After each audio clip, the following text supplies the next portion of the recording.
इस खूबसूरत लड़की की शादी 70 साल के एक अमीर रईस से हुई है।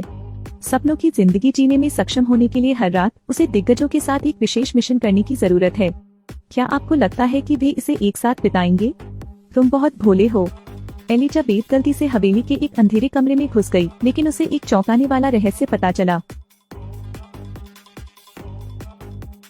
रात के बाद हेनरी और उसके बरसाती बादल नमकीन थे। उसे खुश करने के लिए हेनरी उसे हवेली के दौरे पर ले गया। अंदर हर तरह के कपड़े हैं। हेनरी ने कहा कि एलिजाबेथ ने जो देखा वह उसका था, लेकिन केवल छोटे काले कमरे में प्रवेश की अनुमति नहीं थी। एलिजाबेथ ने सिर हिलाया और उस कमरे में कभी प्रवेश न करने का वादा किया। शाम को उन्होंने मोमबत्ती की रोशनी में रात्रि भोज का आनंद लिया और एलिजाबेथ ने जी भरकर खाया। आखिर में उसने अपने हाथ पर लगी क्रीम चाट ली। आज की रात को नींद हराम करने वाली रात तय थी, लेकिन एलिजाबेथ ने यह नहीं देखा कि गृहस्वामी अंधेरे में उसे अर्थपूर्ण ढंग से देख रहा था। अगले दिन एलिजाबेथ को बैठने में कठिनाई हो रही थी। उसे ऐसा महसूस हो रहा था मानो उसकी हड्डियां टूट रही हों। तो वह तैयार थी। वह एलवी चश्मा पहनती है और इंडोर स्विमिंग पूल में आराम करती है। यदि आप थके हुए हैं तो आराम करने के लिए नीले सोफे पर लेटें। फिर उसने गहने और कपड़े पहने और खड़ी होकर खुद को आईने में देखने लगी। उस रात एलिजाबेथ खाली कमरे में अकेली थी। दरअसल वह अंधेरा कमरा चाहती थी, इसलिए जिज्ञासावश वह झिझकते हुए उस छोटे से काले कमरे में चली गई।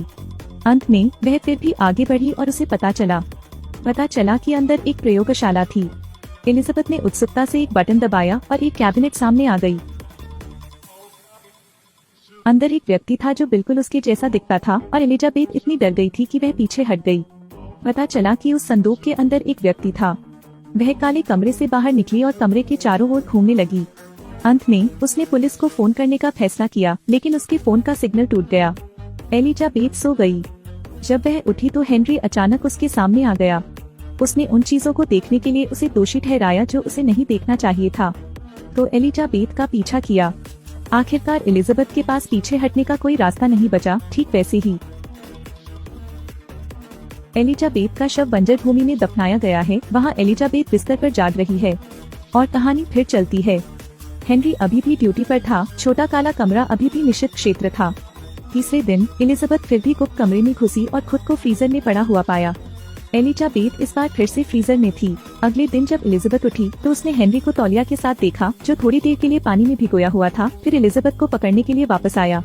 एलिजाबेथ ने बाहर निकलने का विरोध किया। वह जल्दी से नीचे की ओर भागी और पाया कि दरवाजा पहले से ही बंद था। असली हवेली अब पिंजरे में तब्दील हो गई है। हेनरी ने शांति से दस्ताने पहने और तौलिए में संवेदनाहारी पदार्थ डाल दिया। वहीं एलिजाबेथ को भी अपने बचाव के लिए सामान मिल गया। हेनरी एलिजाबेथ की नाक और मुंह को ढकने के लिए आगे बढ़े थे। जब उसे लगा कि एलिजाबेथ को मार दिया गया है तो उसने अपनी आंखें चौड़ी कर ली और उसे वही मारने के लिए चाकू उठा लिया।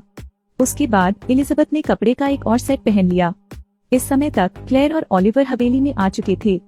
एलिजाबेथ को जीवित देखकर वे आश्चर्यचकित रह गए, लेकिन अप्रत्याशित रूप से क्लेयर को दिल का दौरा पड़ा और वह जमीन पर गिर पड़ी। आखिरकार उसने आपातकालीन नंबर को कमजोर तरीके से डायल किया। बहुत जल्दी एम्बुलेंस क्लेयर को ले गई। इस समय अंधे ओलिवर ने पूरी सच्चाई बताई। 3 दिन की शादीशुदा जिंदगी में हेनरी ने अपनी युवा पत्नी की हत्या कर दी। इस बिंदु पर ओलिवर ने पूरी सच्चाई बताई। इससे पता चलता है कि हेनरी दुनिया के शीर्ष जेनेटिक इंजीनियर हैं। अपनी प्यारी पत्नी को खोने के बाद उन्होंने डीएनए क्लोनिंग द्वारा 6 पत्नियों का क्लोन बनाया। फिर उसने उनमें से एक को अपनी पत्नी बना लिया। शेष 5 को बैकअप के रूप में बुक किया गया है। वर्तमान समय की एलिजाबेथ 5वीं पत्नी है। पिछले 4 लोगों की मौत आनुवंशिक असंगति के कारण हुई थी। बात करते समय पुलिस को पुलिस केंद्र से एक रिपोर्ट मिली और एलिजाबेथ की तलाश की गई, लेकिन पुलिसकर्मी को ओलिवर ने गोली मार दी। इसी समय एक चाकू एलिजाबेथ के गले में घुस गया। अंधे ओलिवर के रूप में यह पता चलता है कि उस वर्ष हेनरी युवा अलैंगिक से डरता था। अपने बूढ़े शरीर को देखते हुए उसने खुद को एक लावा में क्लोन कर लिया जो ओलिवर था। और हेनरी के विकृत विचार भी आत्महत्या के बाद के हैं, यानी अब के ओलिवर के। अंत में जब ओलिवर ने एलिजाबेथ को धमकाना चाहा तो उसने मौका पाकर चाकू अपने हाथ में ले लिया और एक मजबूत कदम उठाया। ओलिवर को जमीन पर दबा दें और उसे दरवाजा कोड बोलने के लिए मजबूर करें। लेकिन जल्द ही एक महिला जो बिल्कुल उसकी जैसी दिखती थी उसने उस पर बंदूक तान दी। यह महिला एलिजाबेथ है। यह 6ठा क्लोन था जिसे हेनरी ने क्लोन किया था। एलिजाबेथ को एहसास हुआ कि यह अच्छा नहीं था। उसने ओलिवर को अपने सामने खींच लिया और गोलियों की आवाज के साथ आह भरी। ओलिवर को सीधे पीटा गया। एलिजाबेथ ने हवेली का दरवाजा खोलने के लिए बटन दबाने की अपनी पूरी ताकत लगा दी, लेकिन अंत में 6ठी एलिजाबेथ बिल्कुल विजेता बनी। लेकिन अब उसे हवेली की हर चीज की चाहत नहीं है। वह मुस्कुराहट के साथ यहाँ से चली जाती है।